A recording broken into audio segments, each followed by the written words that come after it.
আসসালামু আলাইকুম। তো দর্শক, ঈদ মুবারক। খুব খেয়াল, সামনে গর্ত পিছনে শিয়াল।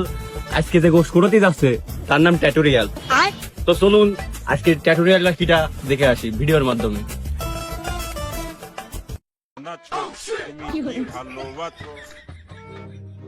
নামাজ কালাম পড়ে যে আমার তাড়াতাড়ি আসতে গেলে ওরই তো কোনো খোঁজ নেই শালার। একটা কল দিয়ে দেখি। হ্যালো, আশিক, কনে তুই? শালা তুই আমারে এখানে বসায় রেখে তুই এখন বাড়ি ভাত খাচ্ছিস? এখন ভাত খাওয়ার টাইম। তাড়াতাড়ি ভাতের থালা পালা ছুঁয়ে চলে আয়। আর তোর যেগুলো কইলাম যে ব্যাগটা গুছানোর কথা, গুছাইছিস তো? বললাম তো একটু বেশি বেশি করে আসবি, কারণ এবার তো মনে করতে শহরে মেলা মেলা গরু দেখে আইছি, বুঝলি, কালকে তার মানে একটু বেশি হতে পারে। তা তুই তাড়াতাড়ি চলে আয় ওইসব নিয়ে। রাখলাম, তাড়াতাড়ি আয়।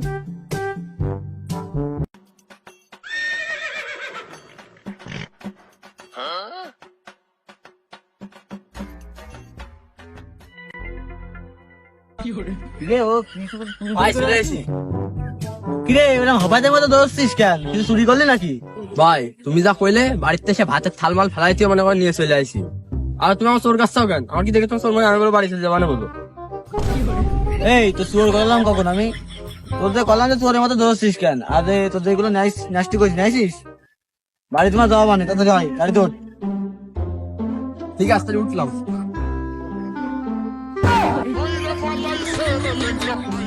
ও শালা, তুই যে বসে বললি গাড়ি চালাবে কিটা?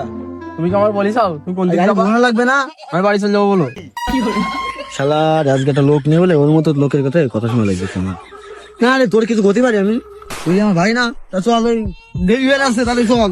তা লাভই নেই, এখন লাভই নেই, দেখো ঘর কিন্তু ঘর। শালার কনে পড়লাম।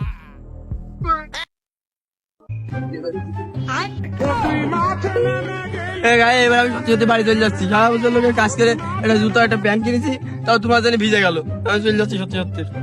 ওরে রাগ করিস না, তুই তাতে চল। ওরে পরে দেখা যাবে না, জুতো গোশ 1 কেজি গোশ বিক্রি করে জুতো হয়ে যাবে। তাড়াতাড়ি ওঠ, লেট হয়ে যাচ্ছে। গোশগুলো দেবে যে আবার। ও চাচি, হবেন না? হবেন না নাকি? আমরা বসে রয়েছি, গোশ দিবা না নাকি? এতক্ষণ তো আমাদের 2 বস্তা গোশ করে নিয়ে দাঁড়িয়ে রয়েছি। তোমাদের কাজ কাম হয় এতক্ষণ দাঁড় করে রেখেছো, দিওয়ানা টাকা বলে দিতে হয়ে যায়। আর লোকজন বন্ধুরা একটা ফোন দিয়ে দেখি। হ্যালো, এ দোষ।